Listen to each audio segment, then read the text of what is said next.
It was a warm spring evening on May 3, 2007, and the cobbled lanes of Praia da Luz were as peaceful as any postcard.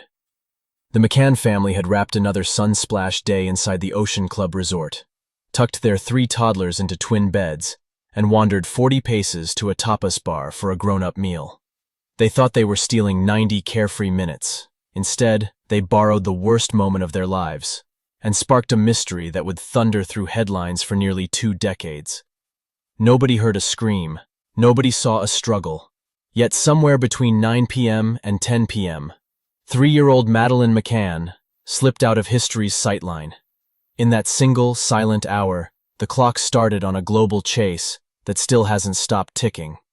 And tonight, the hands are spinning faster than ever. At 9:05 p.m., Jerry McCann eased open the children's bedroom door for the first of the routine checks. The latch felt off-kilter, as if someone had nudged it from the inside, but every child lay exactly where sleep had left them. He returned to dinner, pausing to chat with a fellow holidaymaker outside the block. 25 minutes later, family friend Matt Oldfield listened at the doorway, saw nothing amiss, and carried his reassurance back to the tapas table. When the clock tripped to 10 p.m., Kate McCann folded her napkin and headed for the apartment. Inside, the bedroom door yawned impossibly wide. A sudden gust snapped it shut against her hand. She stepped through the dark, blinked toward her eldest daughter's bed, and found only rumpled sheets. The window stood open, the shutters lifted. A parent's cold logic fired at once. Someone had climbed in and taken her child. Kate sprinted barefoot to the restaurant and hurled 4 words into the night. "Madeleine's gone." In seconds, every light in the Ocean Club complex flared awake, but nothing inside the resort's perimeter glowed with the answer everyone craved. Within hours, Portuguese officers taped off the block. Yet the scene crawled with frantic volunteers before a forensic crew could lock it down. Footprints overlapped, fibers drifted. 1,000 sympathies overrode a handful of crime scene protocols. Across the border, British investigators offered assistance, but jurisdictional pride slowed the handshake.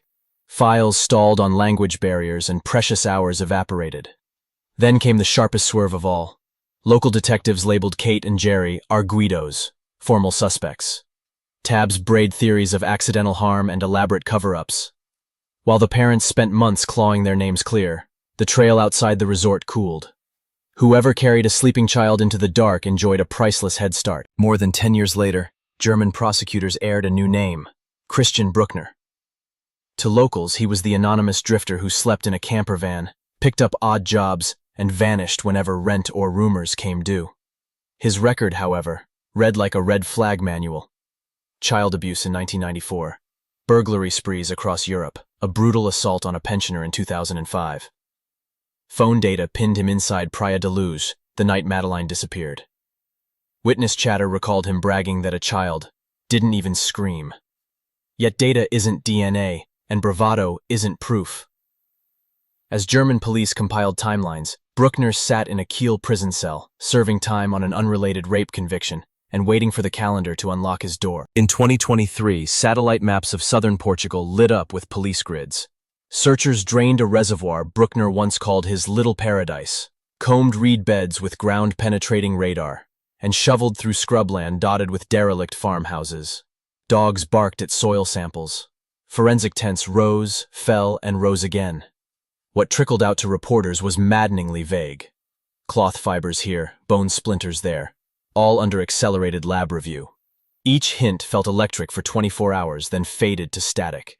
Meanwhile, Bruckner's statutory release date, 17 September 2025, loomed like a locked gate swinging open. Summer 2025 delivered another jolt. An unnamed benefactor deposited the final €1,200 Bruckner owed in court fees, erasing the last technical obstacle to freedom. Investigators warned the moment those prison doors clicked, their prime suspect could vanish under a false passport, catch a bus to a no-extradition haven, and dissolve into shadows forever.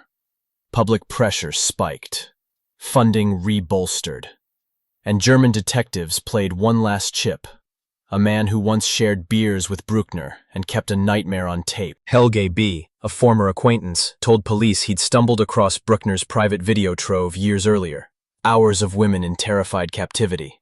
One evening at a Spanish festival, Helge mentioned how surreal it seemed that a British girl could vanish without a trace.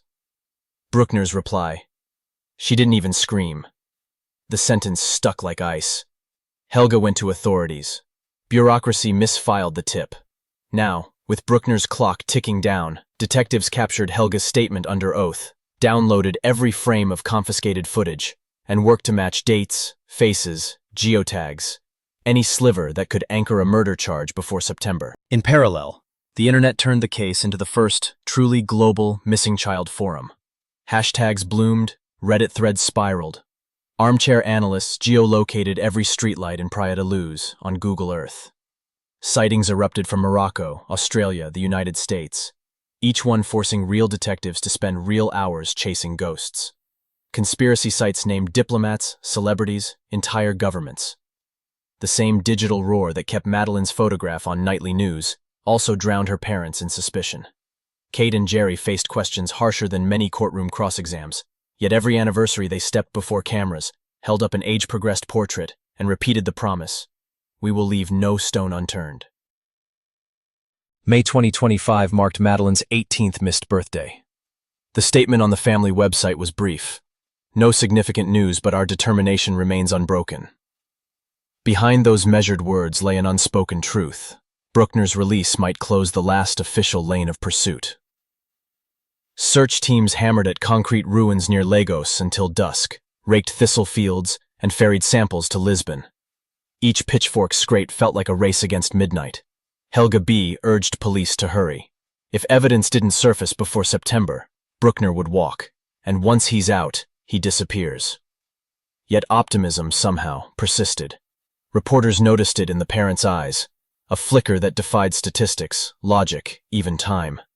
Hope, by its nature, is unreasonable, and that makes it stubborn. 18 years of dead ends have taught investigators one brutal lesson. Without a body, without clean forensic proof, justice is a sandcastle at low tide. If Christian Bruckner steps into the sunlight this September and boards a bus to nowhere, the file may never close, but neither will the ache for answers. So the world stands at a crossroads. Has the McCann investigation revealed the limits of modern policing, or exposed cracks we can still mend? And more personally, if closure depends on evidence that may never surface, can belief itself keep a case alive? Tell us in the comments, does the pursuit of truth end when the prime suspect walks free? Or does it begin anew every time a parent lights another candle in a bedroom window?